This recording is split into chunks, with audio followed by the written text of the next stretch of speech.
Setiap budaya di dunia punya cara unik untuk menandai perubahan besar dalam hidup manusia. Ada yang merayakan ulang tahun ke-17 dengan pesta meriah. Ada juga yang menandai pernikahan dengan upacara besar-besaran. Tapi di Ghana, tepatnya di kalangan suku Krobo, ada sebuah tradisi yang mungkin akan membuat sebagian orang tercengang. Tradisi itu bernama ritual Dipo. Inilah sebuah upacara sakral yang menandai perjalanan seorang gadis dari masa kecil menuju masa dewasa. Kalau di negara kita, pubertas biasanya hanya dianggap sebagai masa transisi biologis, di Krobo justru dianggap sangat penting untuk diumumkan ke seluruh komunitas. Pubertas bukan hanya soal perubahan fisik, tapi juga status sosial. Jadi begitu seorang gadis mengalami tanda-tanda kedewasaan, keluarganya akan mendaftarkannya untuk mengikuti ritual yang telah diwariskan turun-temurun ini. Ritual Dipo bukan hanya acara keluarga, melainkan sebuah perayaan masyarakat. Semua orang bisa ikut menyaksikan, memberi dukungan, sekaligus mengakui bahwa gadis tersebut kini sudah siap menyandang identitas baru sebagai seorang wanita. Bagi orang luar, tentu saja prosesi ini bisa terlihat aneh, bahkan tabu, karena banyak bagian tubuh yang ditampilkan terbuka di depan umum. Tapi bagi masyarakat Krobo, semua itu bukanlah hal yang memalukan. Justru sebaliknya, dianggap sakral, penuh simbol, dan wajib dijalani jika ingin diakui sebagai perempuan dewasa yang sah. Tradisi ini terus bertahan meski zaman telah berubah. Modernisasi, pendidikan, bahkan globalisasi tidak mampu sepenuhnya menghapus jejak kuat dari Dipo. Ia tetap menjadi pilar penting yang menjaga identitas Krobo. Kalau ditarik jauh ke belakang, ritual Dipo sudah ada sejak ratusan tahun lalu. Asal-usulnya sangat erat dengan keyakinan pada dewa kesuburan dan penghormatan kepada leluhur. Masyarakat Krobo percaya bahwa setiap fase kehidupan manusia harus melalui restu spiritual. Dari lahir, menikah, hingga meninggal. Semua punya ritusnya masing-masing. Dipo adalah salah satunya, khusus untuk masa pubertas. Di masa lalu, upacara ini juga menjadi sarana kontrol sosial. Gadis yang tidak menjalani Dipo dianggap belum dewasa, bahkan tidak boleh menikah. Dengan kata lain, Dipo bukan sekadar ritual, tapi juga tiket sosial untuk bisa diterima di lingkaran masyarakat. Tanpa itu, status seorang perempuan tidak lengkap. Dalam prosesi tradisional, para tetua suku akan memberikan pendidikan yang tidak hanya menyentuh soal pernikahan, tapi juga etika, tanggung jawab rumah tangga, hingga cara menjaga keharmonisan keluarga. Jadi, Dipo sebenarnya lebih mirip dengan sekolah kilat kedewasaan yang dikemas dalam bentuk upacara. Banyak antropolog menilai, Dipo adalah cerminan cara masyarakat Krobo memandang perempuan, bukan sekadar individu, tapi sebagai pusat kehidupan sosial. Dari merekalah generasi baru lahir, dan melalui mereka pula nilai-nilai budaya diwariskan. Maka wajar kalau upacara ini dijaga ketat.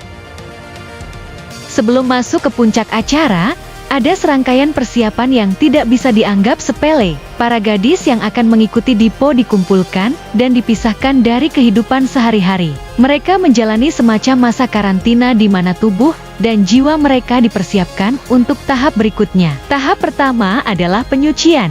Mereka dimandikan dengan air yang sudah dicampur ramuan herbal tradisional. Proses ini diyakini dapat membersihkan diri dari segala hal buruk, baik yang bersifat fisik maupun spiritual. Setelah itu, mereka menjalani doa-doa khusus yang dipimpin oleh tetua wanita. Kemudian tiba pada bagian yang paling mencolok, pakaian. Para gadis ini tidak mengenakan busana seperti biasa. Sebaliknya, mereka hanya memakai kain tradisional yang tipis dan terbuka, dihiasi dengan manik-manik berwarna cerah di bagian leher, pinggang, hingga pergelangan kaki. Dada mereka dibiarkan terbuka, sebuah simbol keterbukaan dan kejujuran, serta lambang kesuburan yang dipandang sangat penting dalam budaya Krobo. Bagi masyarakat luar, pemandangan ini mungkin mengejutkan, bahkan terasa tabu. Tapi bagi Krobo, ini adalah bagian dari seni dan identitas budaya. Perhiasan manik-manik yang dikenakan bukan hanya hiasan, tetapi juga membawa makna.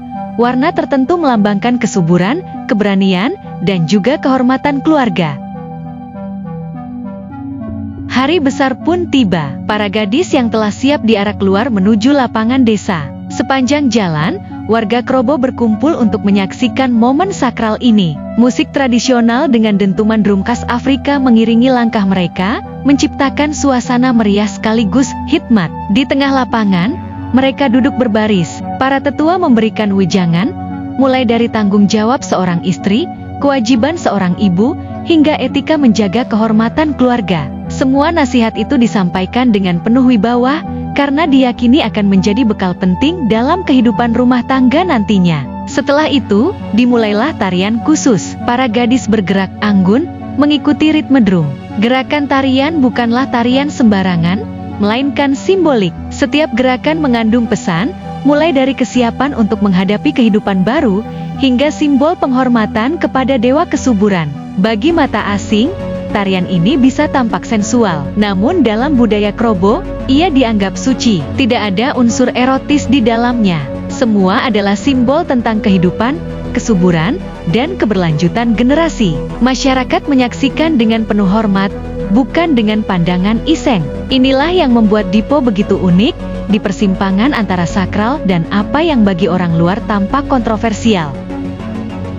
Di balik tampilan yang berani, Dipo menyimpan filosofi yang dalam. Upacara ini diyakini sebagai perlindungan spiritual bagi gadis yang mengikutinya. Ia diyakini akan membawa berkah, menjauhkan dari roh jahat, dan memberi kesuburan dalam pernikahan kelak. Selain itu, Dipo juga berfungsi sebagai penanda moral. Para tetua selalu menekankan pentingnya menjaga kesetiaan, mengendalikan diri, serta menjadi anggota masyarakat yang bertanggung jawab. Jadi, meski simbolnya tampak berhubungan dengan tubuh, makna sejatinya justru lebih pada jiwa dan moralitas.